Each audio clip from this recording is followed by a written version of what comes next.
Breaking news tonight, federal prosecutors say that they're going to launch a criminal investigation of the white police officer who shot and killed this man, Kenneth Chamberlain Sr., an African-American retired Marine, inside his own home last November.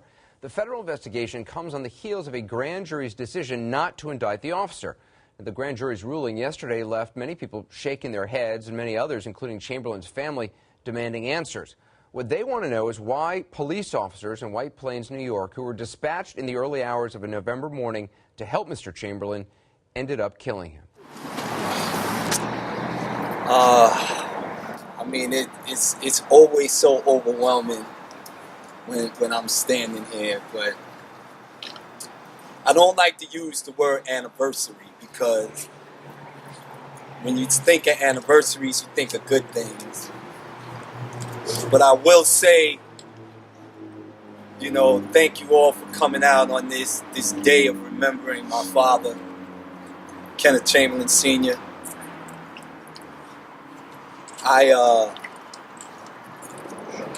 Every year, I guess I often find myself wondering, what am I going to say to you guys that I have not said in the past 6 years?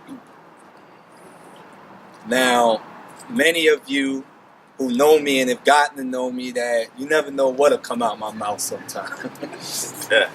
And I guess that just depends on the subject matter. But what I do say, I say from the heart. What I do say, I make no apologies for. Amen. Sure, you, brother. You know, I found myself standing there a few minutes ago and I was saying a serenity prayer in my head, asking God to grant me the serenity to accept the things I cannot change, the courage to change the things I can, and the wisdom to know the difference. But I know that doing that, accepting things you can't change, changing things you can, and knowing the difference between the two is very difficult. I'll never, as Mayo said, I'll never forget the phone call that changed my life forever. We have holidays, birthdays, and milestones that are all reminders that my father is not here.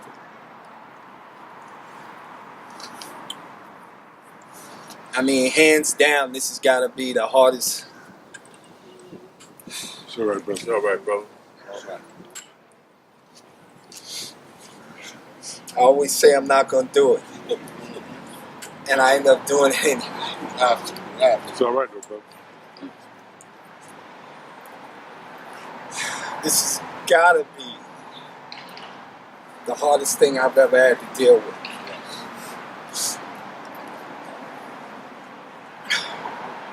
I know that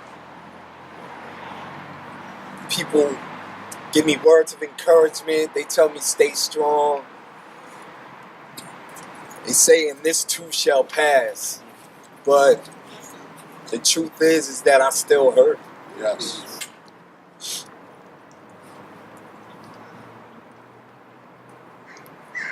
And it doesn't seem like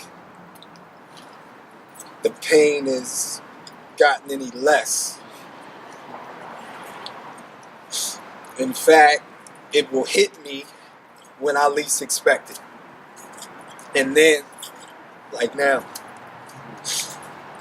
where I am forced to try to keep my composure. So when we talk about messages or what type of message do I want to give, I mean, I was having a conversation about what's justice for Kenneth Chamberlain Sr. And unfortunately, for black and brown people, we don't know what justice is. We haven't seen it. It is a concept, it is an idea. Justice for me is a theory. But we have to put that theory to practice, and we do that by coming together. Yes. We do that by putting permanent laws on the books, not executive orders that disappear when the elected official is gone. Exactly. we do that so that, and I've said this time and time again, so that the government, its agents and officials are held to the same set of rules. That's the rule of law. So when I see all of you out here, you understand that there's a difference between being a part of a movement and following a movement.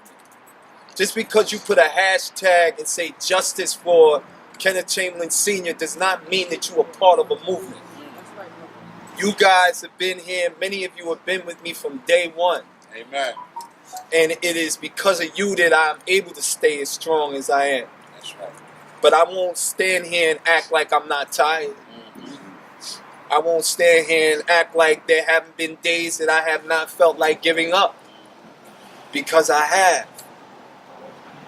But it just seems like each and every time I begin to feel like that, I get some type of confirmation. So, one other thing that I want to say outside of that is just please continue to act selflessly.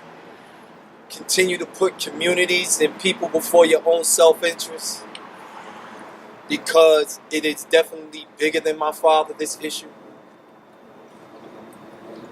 Working with law enforcement is something that I've always said we need to do. And while I always have law enforcement at my events, this is the first time that we've ever had a deputy commissioner that is a law enforcement officer here.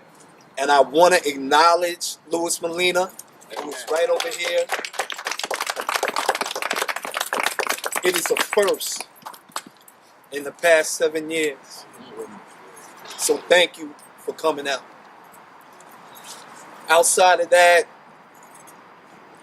my family and I definitely want to say thank you to all of you for coming out, for standing with us. We appreciate you. With tears in my eyes, with love in my heart, I say thank you. Thank you very much. Thank you.